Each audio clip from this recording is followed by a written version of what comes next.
What's up, real ones? Welcome to Let's View It. Thank you for clicking on my video for the first time or again. And I do truly appreciate all the support I get for my channel. Hell, let's be honest.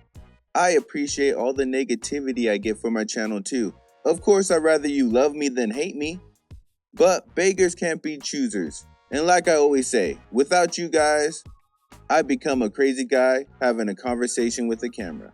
So I appreciate you guys watching so it doesn't make me crazy. And I appreciate the subs I get, no matter how slowly I get them.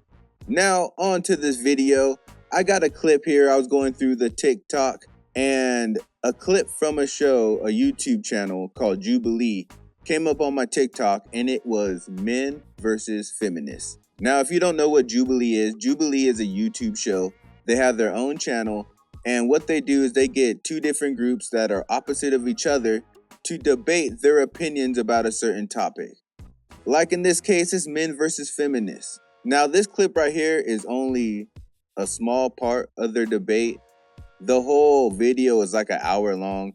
This clip is only like 7 minutes, but I thought it was very interesting, very thought-provoking, and a good conversation piece.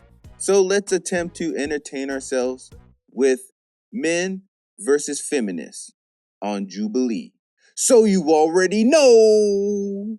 Let's view it. I think that's maybe just like how you perceive yourself. Because I mean, I don't know anybody who just like, oh, this woman can't open a door, so I'm going to open the door for him. Like, that seems ludicrous. That maybe seems something more like maybe your own personal experience. How you're viewing it is more like of a victim. Like, oh, okay, he's doing this. Oh, he must want something from me. Oh, he's just trying to be super masculine. And then you find a negative, and then that's your reality. You know, like a lot of times guys just, hey, we just want to be good guys sometimes, you know, like whatever example. But I think it's really how you perceive it. And, you know, guys aren't trying to show off and, oh, you can't take your jacket off for you. You know, it's like stuff like that. It's not because that's reality. No, go ahead. Because that's what being a woman is like. Does that make sense? Like, yeah, go ahead, explain.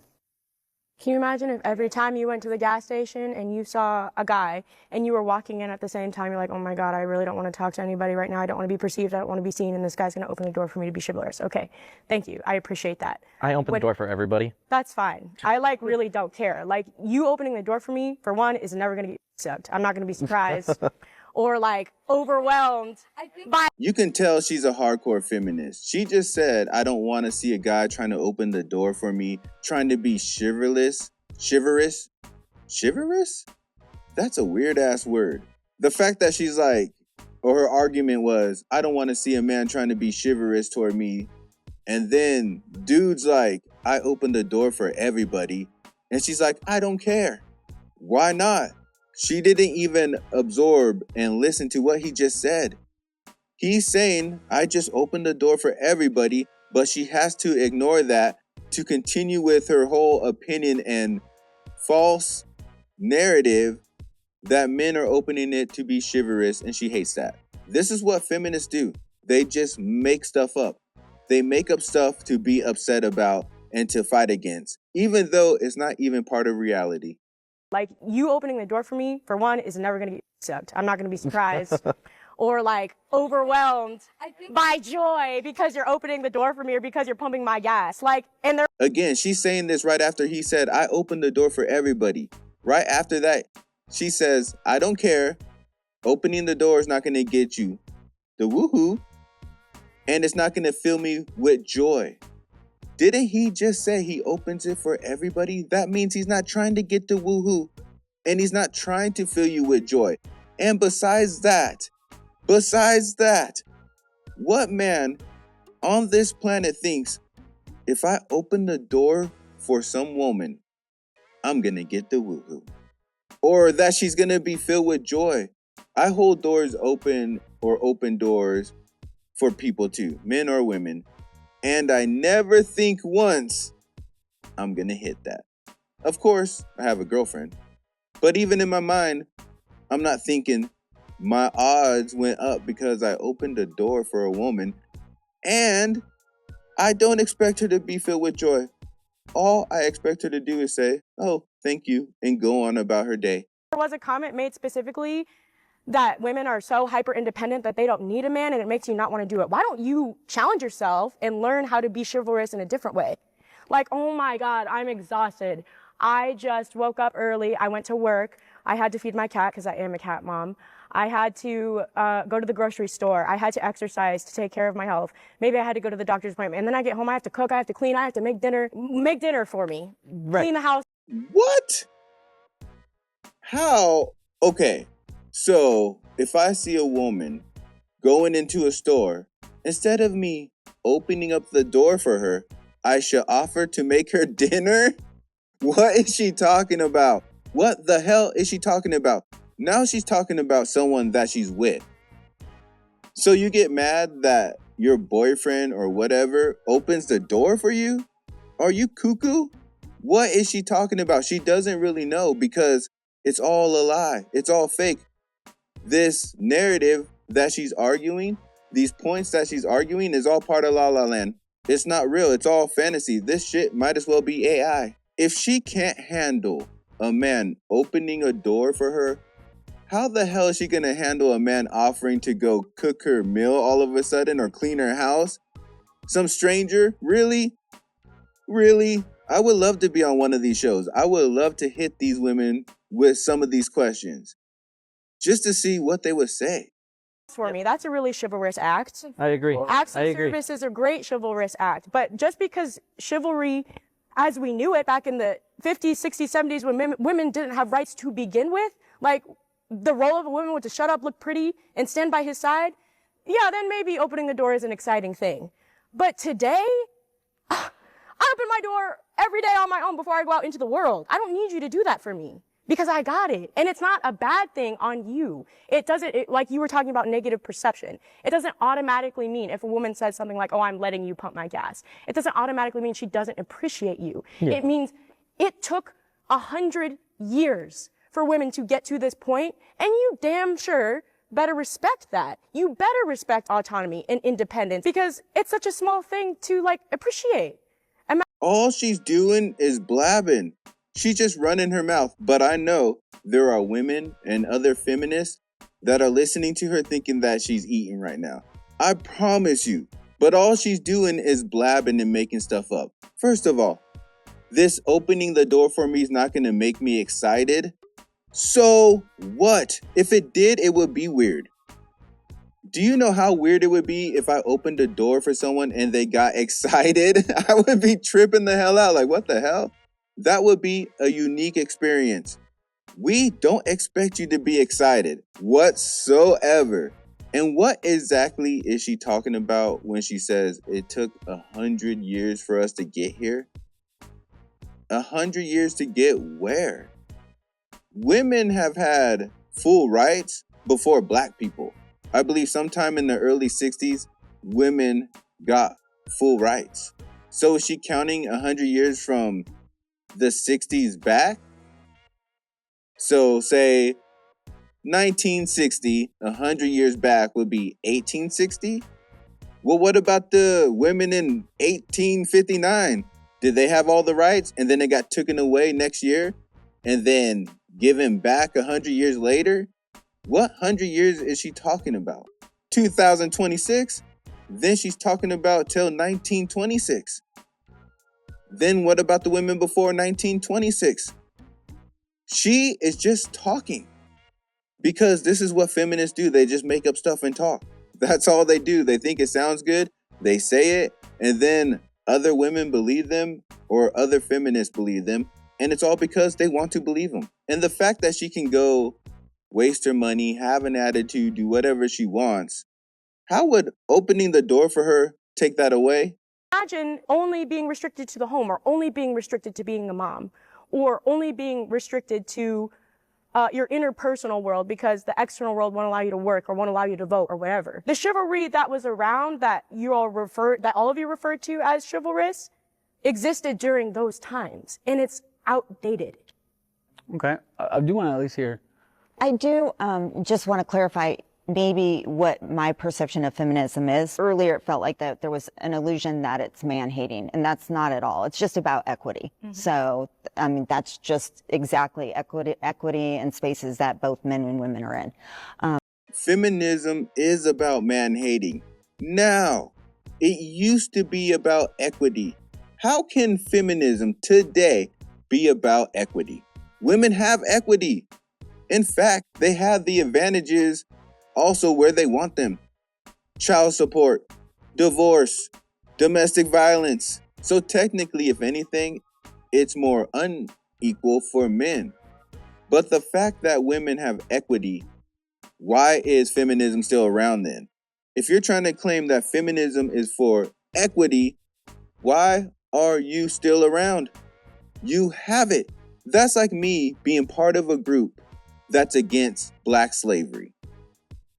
Wouldn't that be ridiculous? Yeah, I'm against the idea of black slavery, but for me to be in an active fight against slavery, that would be ridiculous. Now imagine if the members of this group, this anti-black slavery group, comes off as if they hate every white person. And I'm like, it's not about that. It's about freeing the slaves. And chivalry, to me, is not a male or a female type of thing. And this isn't my thing, it's a Brene Brown thing. But with my partner, we'll have been married 27 years. And there's days where I need to be the chivalrous person, and there's days that he has to be the chivalrous person. And it's welcomed. And I think it speaks to maybe what you were talking about. Adult relationships are reciprocal. So if I can hold the door for him because his hands are full, I'm going to do it. If he can hold the door for me. But on the flip side, I was painting our bathroom and he's like, oh, let me do this, this, and this for you to prepare it. And I go, I've got it. And sometimes he'll say to me, I need to feel needed. And then I'm like, okay, then do it. If that's what you need right now, if that's what's going to fill your bucket. And then there's other times where I'm like, I actually need to do this because I need to feel worthy of the process front to back, that I can do it. So my question for you guys, I heard a lot about, you guys think that we can't do it.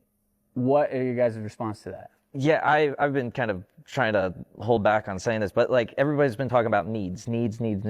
We know you guys don't need that. Like we don't need you to tell us that you don't need it. We are just doing it because we want to. So when somebody tells us, like, for an example, if I hold the door open for somebody and somebody's just like, I don't need a man to hold my door open for me. It's like, okay, like then I won't. Cool. Like, but then it kind of is like a snowball effect where I stop holding the door open for other people. It's like I just don't need you to say that you don't need it. That's a like if you personal appreciate choice, it, though. Sure. But it's like if you don't need it, we know that. We just want to do it anyways. You're saying you already know they don't need it. Yeah, it's like more of a I know that it's not needed, Then but I'm why doing does it out the of respect. saying of it being not needed bother you if you know that and you're just doing it because you can't accept the genuine action from us because we're The reason why it bothers him or can bother another man is because it comes off as if you think we think you need it, and that's why we're doing it. Do you understand how insulting that is? That makes no sense. I bet my right nut, wait, no, my left nut, I'm right-handed. I should probably keep the right one. I bet my left nut that no man has ever told that woman that he opens doors for women because they need him to. No man has ever done that. I'm 44 years old. Tell me one thing that could have possibly happened in my life that makes me think a woman can't do this. Nothing, right? There's no reason any man on this earth would think a woman can't do this. And any man that thinks a woman can't open the door would have to be the R word. So it's insulting to a man if you tell him that you don't need that because he already knew that. So the reason why it irritates him is because it comes off rude, pointless, snarky. It would be better for you just to say, no, thank you. I don't like people opening my door. I'm sure he will respect that. Of course, it would make him think twice about opening another person's door because now he's going to think, when if that person doesn't like men opening their door? But that still would have been a better response. So let's get to the truth of, instead of wondering why it bothers him that some women would say, I don't need a man to open my door. Let's get to why you would even say that. If you just spoke your own thoughts to yourself and thought about it, for just 5 seconds, you too would understand there's no reason for him to think that. There's no reason for him to think a woman can't open the door, so that's not the reason he's opening the door. The reason why you say, I don't need a man to open my door, is because of her own insecurities. It's like those moments when someone says something and you're like, who are you trying to convince, me or you? That's what it is. When women walk through their lives trying to prove that they never need a man, sure, they might pull it off. They might never need a man in their life. But the stress of trying to pull it off is hard. And there's no way they carry a lot of confidence in believing they'll never need a man. So anytime a man offers to do anything for them, they'll get defensive. And it triggers them because their whole point is to try to prove that they don't need a man. That's one reason why she and other women will say that. But another reason is because they actually think that's what men think. They actually think that men think they need them to open the door. But again, it comes from their own insecurities, because obviously that's not true. And to any woman who thinks like this, what you should do, just ask a man. Be like, hey, why did you decide to open the door for me? Just ask him. All you're going to hear is a boring answer like, well, I was just trying to be nice. That's all it is. Opening a door for someone is like shaking someone's hand. It's just a polite gesture. That's all it is.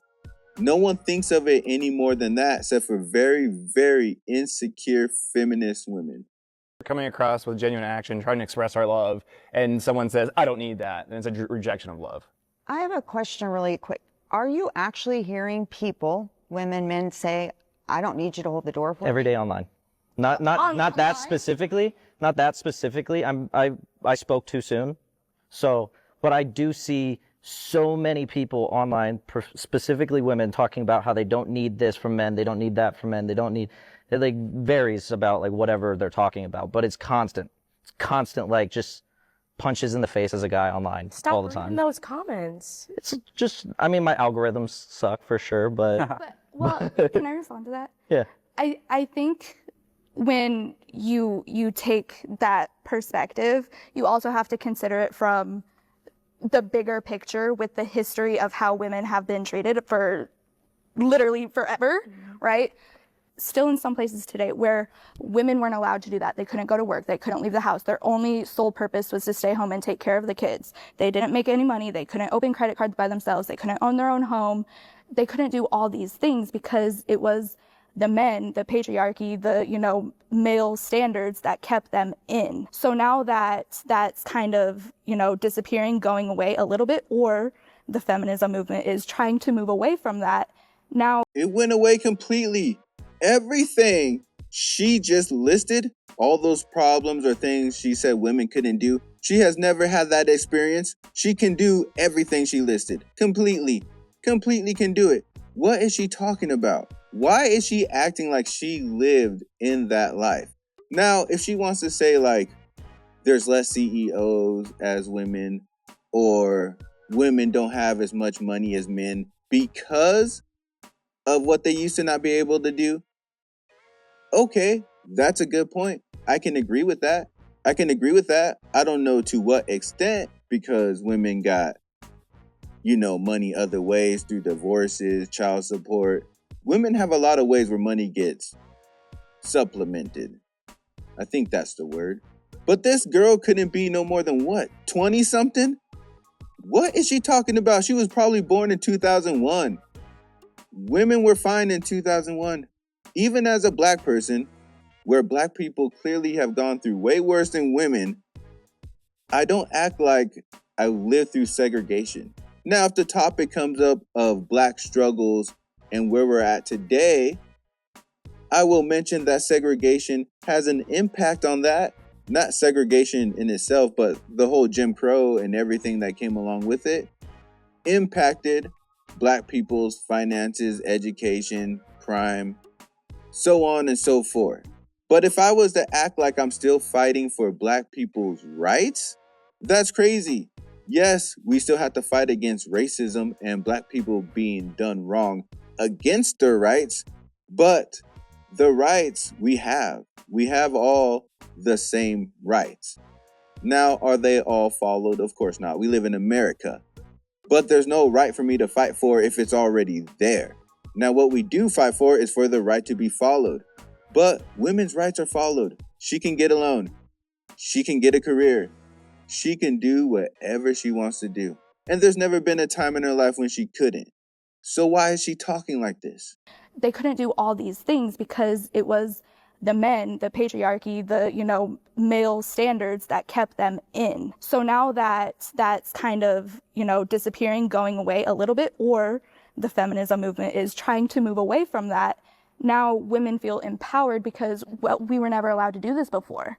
So now that I can, and yet another man is trying to take it away from me. Does that See how she looks at it? She's saying women feel empowered because they couldn't do these things and now they can. If you could always do it, which most of these women could, why would they feel empowered now? I don't feel empowered because black people have rights, because I always had those rights. Now, if I lived in the Jim Crow era and then we gained the rights, now I would feel empowered. She has never felt anything at all. No oppression, no nothing, no nothing. So why would she feel empowered? She was born with all the rights, has all the rights, every day has all the rights. It's just hard for me to imagine acting like I'm still fighting for rights of black people. It just sounds crazy. Like I should be able to go to any store, get any job I want to. Everyone would be like, you can. I know, but remember, one time we couldn't. So I want to make sure you know I can. Even how she personalized it. Now that I can do these things, you always have. You always been able to do everything. What do you mean now? You mean now that you're an adult and your mommy and daddy can't stop you? Is that what you're talking about? That makes sense? Like, A woman can say that they don't need something without it dispelling the kindness to begin with. Because I wanted to address your comment about what you said about the love being rejected. And I wanted to bring attention to that because I think that's important. But I also want to testify to what you said about communication. When you guys originally all sat down to talk about this, masculine and feminine reasonings for why you were taking this stance. But it's a fluid pendulum, like you had mentioned earlier. So if a woman is saying that she doesn't need something, it shouldn't bother you. I am recognizing that, like, the love rejection is something that comes into consideration if you may hear that, but you don't have to interpret it that way, is I guess what I'm saying. I think that's maybe just like Anybody getting rejected in that type of way while trying to just do something basic and nice is going to get thrown off. That's why you respond differently. If you don't want them opening the door, just say no thank you. That's it. Don't say, I don't need you to open my door. That's a defensive response. And thinking of that, maybe we as the other outsiders, maybe we should be more graceful with them because they are insecure and they're having inner issues. So maybe we should recognize that and just be like, okay, you don't need a man to open your door, and I didn't know that, but now you taught me that, so now at the age of 44, I understand that you can open doors as a woman. Thank you for teaching me that. That's what we really need to do. We just need to start looking at this from a different perspective, the more real perspective, and that is feminist women are damaged. They're damaged. They're damaged on the inside. They might make a list of positive attributes to give themselves. Oh, I'm strong. I'm independent. I'm free-spirited. Whatever they want to say, at the end of the day, they're damaged. What other women are going to make up lies and fabricate reality just to be mad about something, just to fight against something? Do you really think a healthy woman would make up or even believe that a man thinks they need to open a door for a woman because a woman can't do it? That is a damaged woman. Do you really think a healthy woman will respond to somebody opening the door for them by saying, I don't need you to open the door? or I don't need a man to open the door for me. No, only damaged women will do that. Imagine being a man or a woman and you spend your life trying to prove that whatever is natural for a man or a woman, whichever one you are, that is not natural for you. That you live your whole life trying to do everything opposite of what's natural to you. If I had to do that, if I had to pretend like I wasn't a man or whatever naturally comes to a man, I'm like, no, that's not me. I do this. I do whatever naturally comes to women. Do you understand how angry I would be? I would be very angry, and I'm gonna hate the hell out of women. It's the same thing for feminists. It's the same thing. But anyways, that concludes the video. And if you have anything to add to the men's side or the feminist side, or maybe you want to attack me, then comment below. Tell me what you think. Do men only open doors for women because they think they're going to get the goody good, or because women can't open doors? Or do you happen to be a woman that doesn't need a man to open your door? But no matter who you are, I'm still going to need you to hit that bell like the hunchback. Also click that hit tracker button and subscribe with me. And I'll see you on the next trip. Day and night. Keep it real. Keep it real. Keep it real. All my life. Keep it real. Keep it real. Keep it real. Can't help I keep it real. Keep it real. Keep it real.